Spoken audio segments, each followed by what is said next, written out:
आजमगढ़ जनपद के ठेकमा में भारत सरकार द्वारा मान्यता प्राप्त anti corruption core of India के पदाधिकारियों द्वारा ठेकमा कार्यालय में मीटिंग का आयोजन किया गया, जिसमें सरकार की नीतियों पर काम करने का एंटी करप्शन के सदस्यों ने शपथ लिया। कुछ ग्रामीण लोग भी मौजूद रहे। यदि आप भ्रष्टाचार से पीड़ित हैं तो आप इस नंबर पर संपर्क करें 80 70 14 42 29। मीडिया प्रभारी मंडल प्रचारक जिनका नंबर है 99 19 53 88 92। एंटी करप्शन के सदस्य ने उन्हें सुझाव दिया है कि यदि किसी कार्य के लिए आप जा रहे हैं, पैसे के वहाँ पर आपसे कोई विभागीय कर्मचारी या यदि डिमांड करता है तो इसकी सूचना हमें दें। हम उस अधिकारी से बात करेंगे जो कि अपना कार्य करवाने का हम संकल्प लेते हैं। यदि आप कार्य करने में कोई भी विभागीय कर्मचारी आनाकानी करते हैं तो हम लोग लिखित उच्च अधिकारियों के पास भेजेंगे साक्ष्य के साथ, जिससे कि उसे कानूनी कार्रवाई उसके खिलाफ किया जाए। भ्रष्टाचार में लिप्त कर्मचारियों के विरुद्ध संगठनात्मक मुहिम चलाई जाएगी, जिसमें जनता को न्याय मिल सकेगा। इस बैठक में राम भरत मंडल वाइस प्रेसिडेंट, मंडल प्रचारक भूतपूर्व दरोगा मोनीलाल, मीडिया प्रभारी पत्रकार लालबन यादव, सुहेल देव एडवोकेट आदि कार्यकर्ता मौजूद रहे। Anti corruption core of India vice president के पद पर, मंडल वाइस प्रेसिडेंट के पद पर कार्यरत। मैं लालबन यादव एंटी करप्शन मीडिया प्रभारी भ्रष्टाचार निर्मूलन समिति के सदस्य हूँ। हमारे क्षेत्र के अंदर है, यहाँ पे जो हम लोग न्यूज़ किए गए हैं, हमारे क्षेत्र के अंदर जो भी भ्रष्टाचार है, गरीब जनता है अपने लीगल काम के लिए अगर जाती है तो वहाँ पे उनको पैसे का डिमांड होता है। ऐसे जनता से हमारा रिक्वेस्ट है कि जो भी आपका लीगल काम है, अगर कोई कर्मचारी आपसे पैसे की डिमांड करता है तो उसकी सूचना हमें दिया जाए। तो एंटी करप्शन हमारी टीम है, उसको अपने स्तर से समझाएगी और आपका काम भी करवाएगी।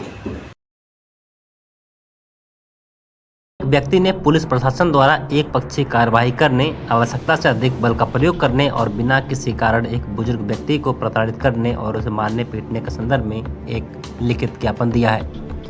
उसने बताया कि हमारा और हमारी पत्नी का तलाक मुकदमा चल रहा है, जो कि न्यायालय में भी लंबित है, लेकिन दिनांक 19 मार्च 2023 को पुलिस प्रशासन ने मुझे फ़ोन कर बताया कि मेरी पत्नी को अपना बच्चा चाहिए।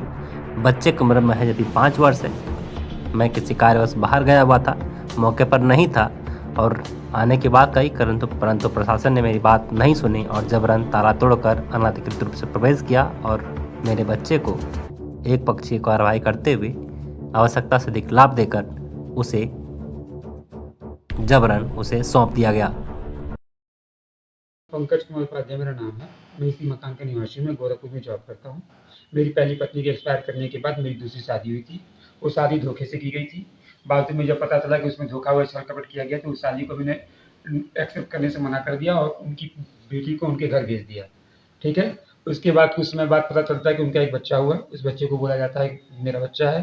फिर उसके बाद वो बच्चा मेरे पास आया था। करीब 8-9 महीने पहले से मेरे पास बच्चा था। और जो महिला थी हमारी पत्नी, जिनका नाम शशिकला है, चले जाइए।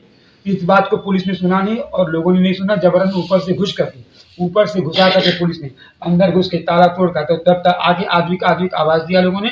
जब बच्चे ने आवाज दिया तो वो कमरा पहले ताला तोड़ा गया।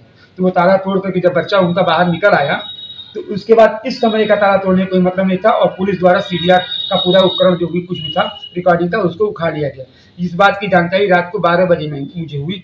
जब यहाँ पे आया, कोतवाली में जाके एप्लीकेशन दिया है कि सर मेरे साथ अन्याय हुआ, आवश्यकता से अधिक बल प्रयोग हुआ है। कोतवाली में जाकर मैंने सुपुर्दगीनामा मांगा कि आपने कोतवाल साहब दिए, तो कोतवाल साहब ने मुझे गाली गलौज देते हुए मुझे भगा दिया।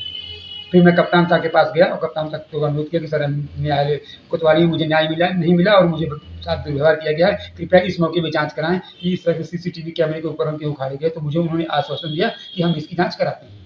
यह घटना कल की है, जो कल जाके कप्तान साहब को मैं जिला कप्तान को देके आया हूँ। अब इस बात की पुष्टि कैसे हुई कि किसने इस बात को उखाड़ा, तो ये जब मेरी बेटी थी, इसको मैं रात को 12 बजे उठाया कि उठो चलो खाना खा लो, तो इसने मुझे बताया कि पापा पुलिस स्टेशन अंदर आई थी और ले गई थी। वो कौन ले गया था तुम्हारा सारा सामान वहाँ का कैमरे का? पुलिस ले गई थी। पुलिस को पहचानती हो? पुलिस पहचान लोगी कि डॉक्टर है कि पुलिस है, देख के पहचान लोगी? हाँ। क्या हुआ था बेटा, पूरी बात बताओ।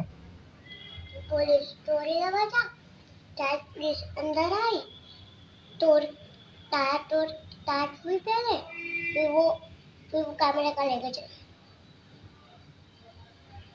आपसे भी कुछ कहें लोग? ना। तो फिर आप एसपी सर से मिले, क्या बातें हुई? एसपी सर के पास जब दरखास्त दिया मैंने, एसपी सर ने कहा कि ठीक है, मैं इसकी जांच करा दूँ। आजमगढ़ जनपद में सरपंच का चुनाव शांतिपूर्वक संपन्न हुआ। आजमगढ़ जनपद के ठेकमा सहकारी समिति पर दिनांक 19 मार्च 2023 को सुबह 10 बजे से शाम 5 बजे तक चुनाव का कार्यक्रम संपन्न कराया गया। इसमें इरनी न्याय पंचायत से सभापति पद से इंद्रासन राय उर्फ बच्चा राय निर्विरोध चुनाव जीते हैं। उप सभापति घनश्याम प्रजापति निर्विरोध चुने गए। तियरी मनीराम से सभापति संतोष सिंह उर्फ डब्लू निर्विरोध घोषित किए गए। तियरी मनीराम से उप सभापति पूर्व प्रधान रामदरस निर्विरोध घोषित किए गए हैं। पत्रिका न्याय पंचायत से सभापति घनश्याम राय निर्विरोध घोषित हुए हैं। उप सभापति मालती यादव निर्विरोध घोषित की गई। ठेकमा न्याय पंचायत से 2 प्रत्याशियों की लड़ाई कांटे की रही, जिसमें सत्यदेव राय को 5 वोट मिला, वहीं अभिमन्यु यादव को 4 वोट मिला। सभापति पद के लिए सत्यदेव को विजयी घोषित किया गया। ठेकमा न्याय पंचायत से उप सरपंच राम जन्म राय निर्विरोध चुने गए और इसमें भारी फोर्स के साथ चुनाव संपन्न हुआ है। बर्दा थाना अध्यक्ष, ठेकमा चौकी प्रभारी, गंभीरपुर थाने की पुलिस फोर्स मौके पर मौजूद रहे। बर्दा थाना अध्यक्ष सबको समझा बुझाकर बोले कि शांतिपूर्वक आप लोग मतदान कीजिए। यदि मतदान में कोई भी गड़बड़ी करने की कोशिश करेगा तो उसके साथ सख्त से सख्त कानूनी कार्रवाई किया जाएगा। अरे तो जीत जनता की जीत है। इंदिरा साहब के सहयोग के यहाँ कुछ संपन्न ना। न्याय पंचायत से निर्विरोध चुने गए हैं।